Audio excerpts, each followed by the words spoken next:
Good evening. My name is Connor McAvoy. Many of you know me through my politics and through my student union as a representative, as equality and diversity champion candidate for president, etc., etc. But that's not what I want to talk about tonight. Though it probably will encompass it or come into it at some point. Today, I want to talk about something that I've kept quiet for quite a while. Now, yes, I've talked a little bit about my depression in post because I think it's important. It's not about sympathy, it's about making people aware, but I haven't really opened up or hit home.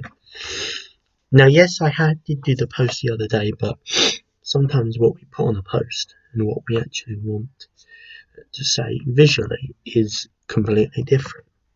And it's really important, I think, that I'm clear today about what's wrong.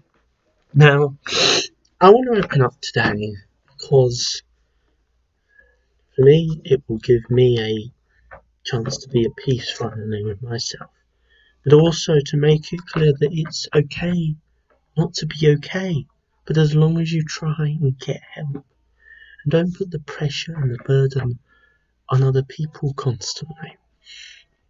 18 years ago, I was born with damage to my brain in Glasgow as a result of my mum's actions. My mum was a drug taker, and she had my first sister, my lovely, beautiful older sister, when she was 16.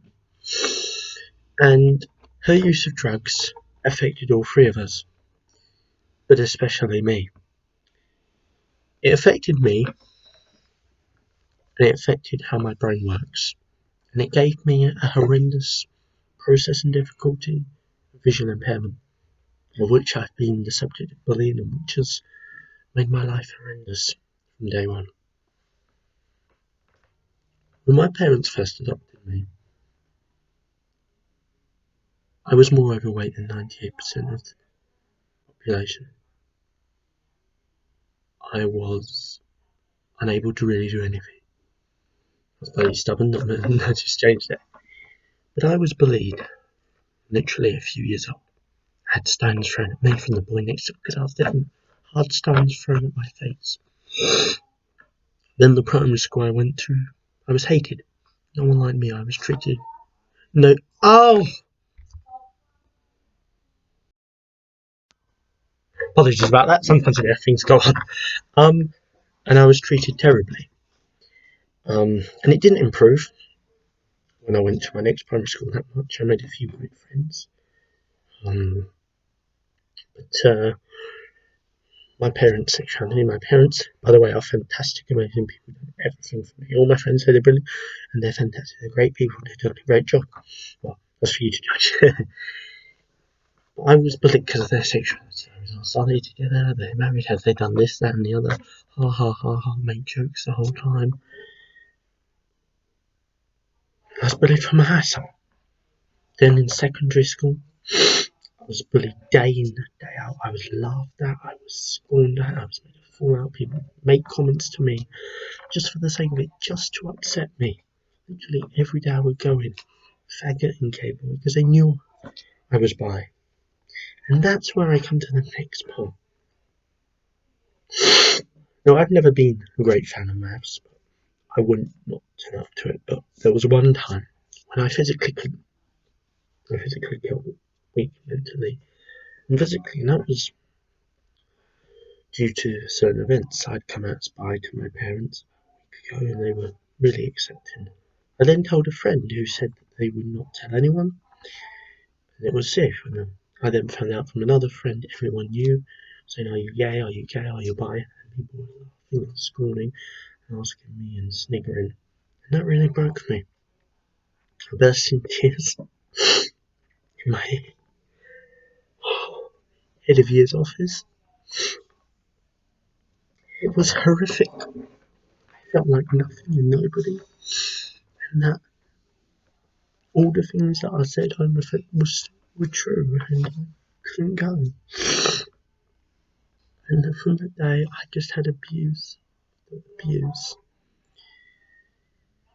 which caused me to have depression, self-harm, and nearly commit suicide on quite a few occasions because I was called so many names by people. I was called faggot, pig, gay boy, and whatever else you can think of constantly, day in, day out on Instagram and Facebook. These remarks constantly, the death threats, you're not normal, you're a sin against God, you don't belong here, you should go and die. Day in, day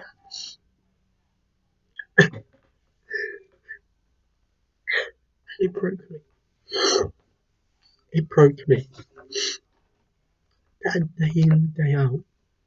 And so, when people say, I get a little annoyed when people say you should expect really, no, you shouldn't expect that level.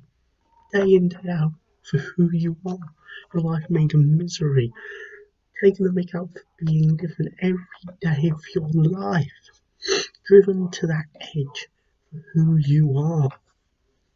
And people say, well, it's not that tough, or why don't we have a straight white parade?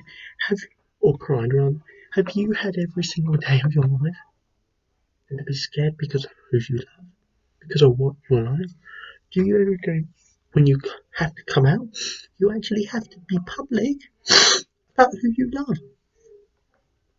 You have to tell other people. You have to be subject to this hatred and this bile effects, hate and back twisting people and people making comments the whole time. And every time someone says gay or gay, you feel it in your heart. It hurts like hell every day of my life. Because in addition to that, I have autism, which makes me have difficulty with my thinking process. It's made social skills difficult. So yes, I have a brilliant group of friends, 10 to 15, and I want to take the opportunity to name all of them. All of them. So, Lucy, F, Kirsty, Kirsten, Nilesh, Billy, all of my new friends. But today, I want to pay tribute to two people. To Abby and Nilesh. You've been here for me no matter what. And I wouldn't have got through this without you. But it's been horrendous. And for me, it's nearly broke me. And this today, it's nearly broke me because it hurts. It hurts so much. Because this is who I am. I didn't ask to be this way. Yet that every day of my life in judgment and hate, and at times it's made me hate myself, cry, not want to read, have multiple panic attacks, cut myself, and kill myself nearly. That's how horrendous it is. It is horrific, but you can get through it. You really can. I know how tough it is. Oh, sorry, wrong place. There we go. For me, it's been horrendous. You do get there. With the right support, you can. I'm a testament to the fact that you can be tougher,